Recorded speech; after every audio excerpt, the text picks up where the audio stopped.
विक्रम और बेताल कहानी 24 रिश्ता क्या हुआ। किसी नगर में मांडलिक नाम का राजा राज करता था। उसकी पत्नी का नाम चड़वती था। वह मालव देश के राजा की लड़की थी। उसके लावण्यवती नाम की एक कन्या थी।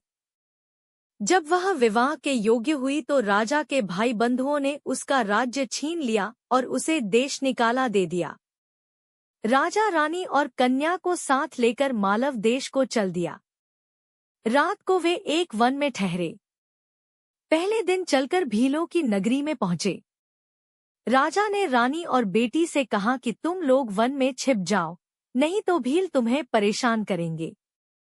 वे दोनों वन में चली गईं। इसके बाद भीलों ने राजा पर हमला किया।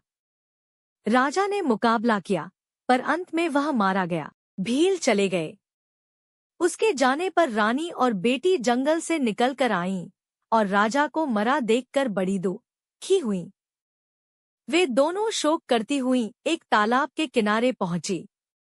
उसी समय वहां चंडसिंह नाम का साहूकार अपने लड़के के साथ घोड़े पर चढ़कर शिकार खेलने के लिए उधर आया। दो स्त्रियों के पैरों के निशान देखकर साहूकार अपने बेटे से बोला, अगर ये स्त्रियां मिल जो तो जाएं, जिससे चाहो विवाह कर लेना। लड़के ने कहा, छोटे पैर वाली छोटी उम्र की होगी, उससे मैं विवाह कर लूंगा। आप बड़ी से कर लें। साहूकार विवाह नहीं करना चाहता था, पर बेटे के बहुत कहने पर राजी हो गया। थोड़ा आगे बढ़ते ही उन्हें दोनों स्त्रियां दिखाई दी। साहूकार ने पूछा, तुम कौन हो? रानी ने सारा हाल कह सुनाया। साहूकार उन्हें अपने घर ले गया।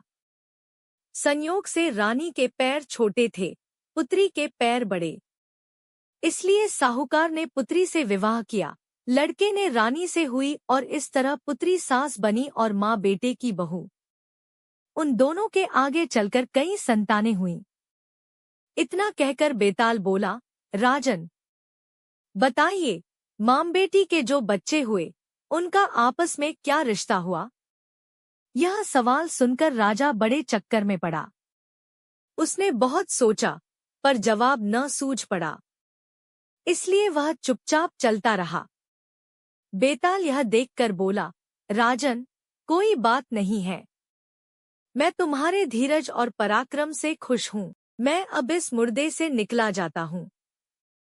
तुम इसे योगी के पास ले जाओ। जब वह तुम्हें इस मुर्दे को सिर झुकाकर प्रणाम करने को कहे तो तुम कह देना कि पहले आप करके दिखाओ। जब वह सिर झुकाकर बतावे तो तुम उसका सिर काट लेना। उसका बलिदान करके तुम सारी पृथ्वी के राजा बन जाओगे। सिर नहीं काटा तो वह तुम्हारी बलि देकर सिद्धि प्राप्त करेगा।